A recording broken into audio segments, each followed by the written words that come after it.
Hello, I'm Ravi, and I want to say welcome to a special Learn English Elementary podcast number 10.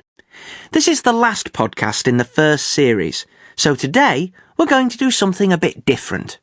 We've had lots of emails from you, the listeners, and lots of great comments on the site, saying how much you've enjoyed all the podcasts in this series. So Gordon, our producer, has put together some of your favourite parts from the first 9 podcasts for you to hear again. Or maybe for you to hear for the first time. Anyway, listen again, or for the first time, and we hope you enjoy it. Especially for any new listeners out there, our first section is from podcast 1, and it's the part when you get to meet me, Tess, and Gordon. Hello, and welcome to Learn English Elementary podcast number 1. My name's Ravi. And I'm Tess. We're your presenters and we've got lots of things for you to listen to today. But before we start, I think we should introduce ourselves. Ravi? OK, I'm Ravi. Or I tell you what, I'll introduce you and you can introduce me. How about that? Well, OK then. This is Tess. She's from London. How old are you? None of your business, Ravi. And she loves dancing and riding her mountain bike, OK? OK. And this is Ravi. He comes from Manchester. He's 23. Oh, aren't you? Oh, yes. He likes football and he's a great cook. Thanks. And there's one more person for you to meet. I'd like to introduce our producer, Gordon. Say hello to everyone, Gordon. Hello, pleased to meet you. Hi, Gordon. And how are you today? Very well, thank you, Tess. Good. We'll speak to Gordon again later in the show, but now it's time to get on with our programme. Right, so that's us. The next section is I'd like to meet, when we talk to people about a famous person that they'd like to meet. A lot of you thought that this one was very interesting. It's from podcast number 7, and it's Mohammed from Manchester talking about a very important man. So let's say hello to this week's guest, Mohammed from Manchester. Oh! Hi, Mohammed. Welcome to I'd Like to Meet. Hi, Tess and Ravi. Hi, Mohammed. So, you're a Manchester boy like me. Good football team, eh? Which one? Which one?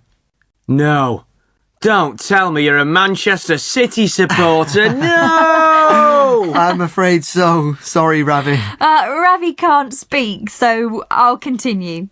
What do you do, Mohammed? I'm at college at the moment, but when I finish, I want to join the police. You want to be a policeman? What made you decide to do that? My uncle's a policeman. I don't know, really. It's just something I've always wanted to do. Oh, OK. Now, who are you going to talk about today, Mohammed? Who's the person that you'd like to meet if you had the chance? I want to talk about Mohammed Yunus. OK, off you go. Well, he's from Bangladesh. From Chittagong, actually. That's where my dad's family came from. We've still got relations living there. And I think everyone knows his name now, since he won the Nobel Peace Prize in 2006. Well, he won it with his bank. A bank won the Nobel Peace Prize? Yes, the Grameen Bank. Microcredit? Well, yeah, it sounds familiar. It's a bank for poor people. Perhaps you'd better explain how it works, Mohammed. Well, it all started when Dr. Yunus, he's a professor of economics. He visited a village outside Chittagong and he talked to a very poor woman. And he realised that she only needed a small amount of money, just a couple of dollars, and then she could buy materials to make things and sell them and earn money. She couldn't borrow money from the bank because they didn't believe that she would pay it back. He found more people in the same situation, I think it was 42 people in the village, and all of them together only needed $27. That's all they needed to be able to start making money for themselves. So he lent them the money, and they all paid it back to him later. Then he went to other villages and did the same thing. So he started his own bank, the Grameen Bank, to lend small amounts of money to poor people, but mostly women, actually. That's what microcredit means. What kinds of things do they use the money for? Well, a woman can buy a cow and then she can sell the milk and pay to send her children to school. Or she could buy a mobile phone. The villages don't have telephones. And then people can pay to use her phone. They aren't expensive things. It just means that poor people can start to earn money. And now the Grameen Bank lends millions and millions of dollars to people. And they all pay it back? Most of them, yes. Something like 99%. Wow. And now countries like the United States and Britain are using the idea too. It's all over the world. So, well, I think he's brilliant. A real hero. That's what I'd like to say to him. Well, thank you, Mohammed. That was really interesting. Oh, thanks. There's an old joke, isn't there? Something about a bank will only lend you money if you can prove that you don't need it. Well, yes, it's true, isn't it? I'd never really thought about it before. No, nor me. So that was Mohammed talking about Muhammad Yunus. I learnt some interesting things that day. And now, the quiz. We've played lots of different games in the quiz section. Words beginning with letters of the alphabet, things that are different colours. But this game is one of your favourites, Hot Seat. And this one's from podcast number 4. Every week we have a little quiz to make you think. This week we're going to play Hot Seat again. Here to play are Hannah and Max. Hi, Hannah. Hello. Hi, Max. Hello. You're both from Sheffield, is that right? Yeah, And how old are you? I'm 17. And I'm 16. We go to the same school, St Joseph's. Are you in the same class? We are, yeah. OK. And who's doing what? Who's going to explain the words and who's going to be in the hot seat? I'll explain and Max will guess. OK. OK, Max? OK. Right. Remember how to play? These cards have all got words on. Hannah has to explain the words and Max has to guess them. But remember, Hannah, you can't use the words on the card. Max, you have to guess as many words as you can in 1 minute, OK? Okay. Then let's go. You've got 1 minute, starting now. Oh, big thing on the sea. You sail in it. Boat. Ship. Ship. An animal. Small. Big ears. Elephant. No, it's small. Carrots. It eats carrots. Rabbit. Yes. You do it at the disco. Dance. Yes. It's a fruit, I think. It's very hard. It's got milk inside. You can eat part of it, but not the outside. Coconut. Yes. You go there when you're sick. Hospital. Doctors. A hospital. It's white. It comes from a cow. You drink it. Milk. It goes across the river. You cross it. A bridge. You stand under it in the morning and you wash yourself. Shower. It's a day. But you'll be 18. Birthday. We'll give you birthday. Fantastic. How many was that? I make it 9. Is that right? Yes, 9. Brilliant. Well done, Hannah and Max. Yes, well done, Hannah and Max. And now, the next thing we've got for you is Our Person In. When people around the world tell us something interesting about where they live. And this time, it's something that I do know about, the Indian film industry. Bridget Keenan lives in India, and she's talking about Bollywood. And it comes from podcast number 9.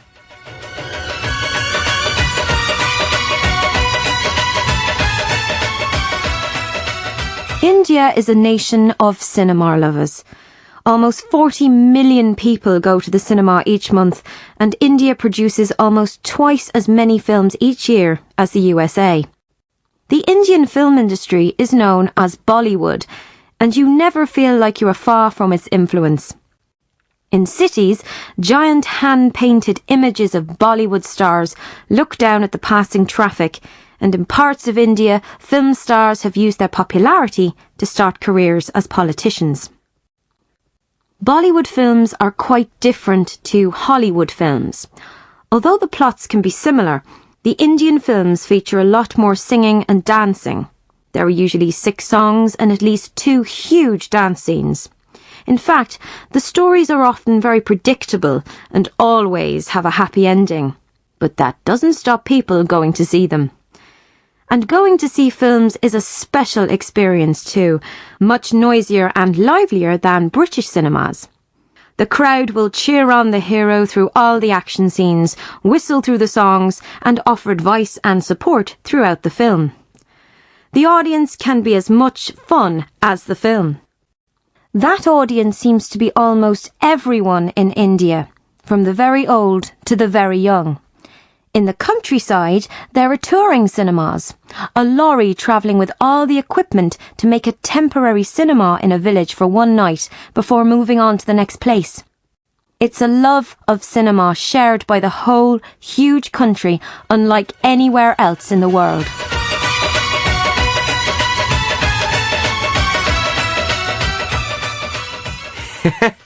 That brings back some memories. We used to watch loads of Bollywood films when I was a kid. They're great fun. Did you? Do you still watch them now? Not really. If I'm at my mum and dad's, I might. My mum still watches them quite a lot. I've never seen a Bollywood film. They sound very different. I'll lend you a DVD. And that's reminded me. I never did lend Tess that Bollywood DVD. Something to remember next time I see her. Now, a lot of you enjoy the next section, Your Turn. And a lot of you wrote to tell us what you think about all the questions we talked about in this series. But now, let's listen to Your Turn from podcast number 6. Now it's time for Your Turn. Your Turn is when we go out in the street to find out what people think. This time the question was, how green are you? Nice one. How green are you? What do you do to help save the planet? Like, I use public transport. OK, let's hear what people said. What do I do to help save the planet? Not enough. I hate to say it, but it's true. I mean, I always try to remember not to use plastic bags or recycle or whatever, but I always forget. I mean, I really have to try to do more. Well, we recycle pretty much everything we can. You know, bottles, cans, newspapers and all that.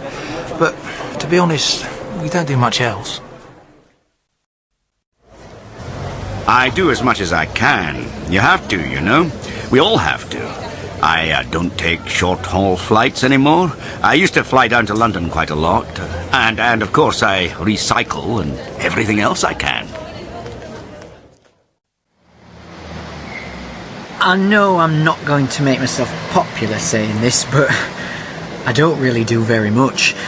Look, there are factories all over the world putting out loads and loads of pollution every single day. I don't see how saving your old newspapers is going to help, apart from making people feel good about themselves. I'll tell you the greenest thing I do. I grow almost all my own vegetables. I've really started thinking about where my food comes from and the food miles and that, you know, like I won't buy food that's been flown here from Australia or something. They make me feel a bit guilty. Some people do so much. I feel like the first woman who said she didn't do enough. I don't think I do enough. I do recycle things, though. Me too.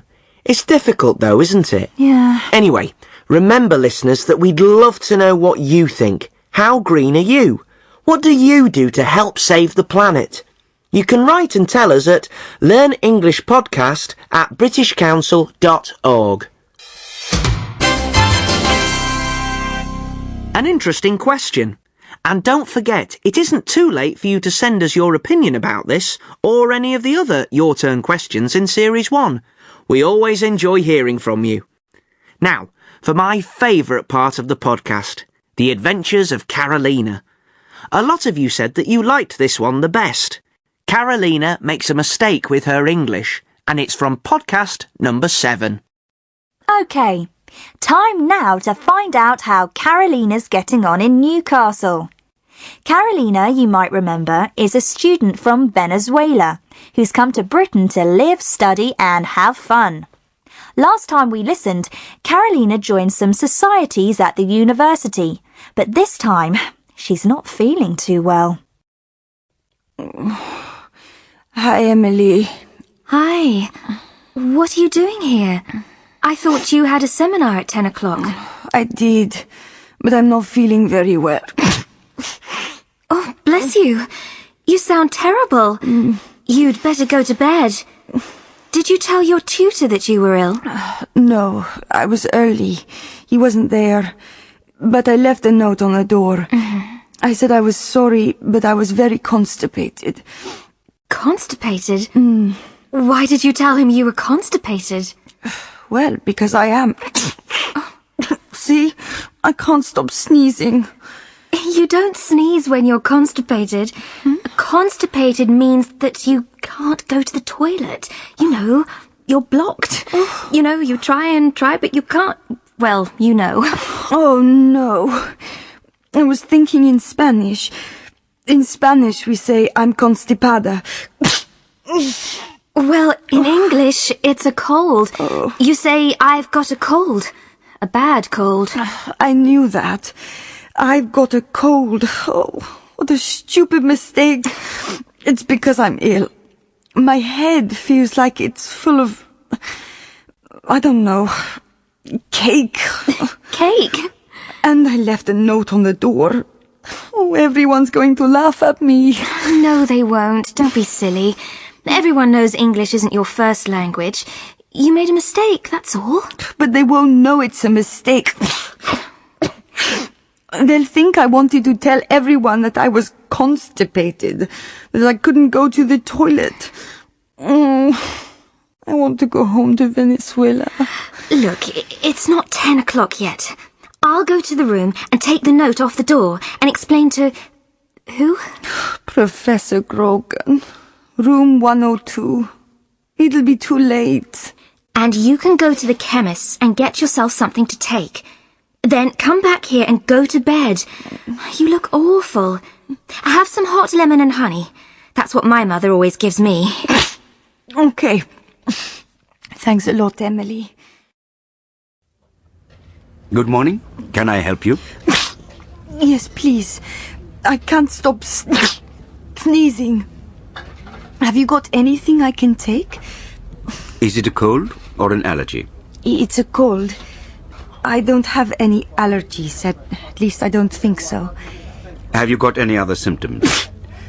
A sore throat? A headache? A cough? Yes, my throat hurts. It hurts when I eat or drink, and my head hurts too. Have you got a temperature? A temperature? What's that?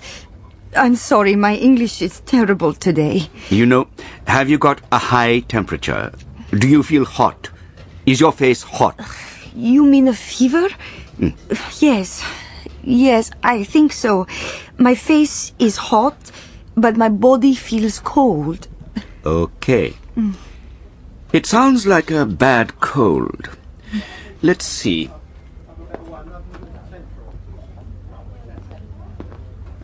This should help.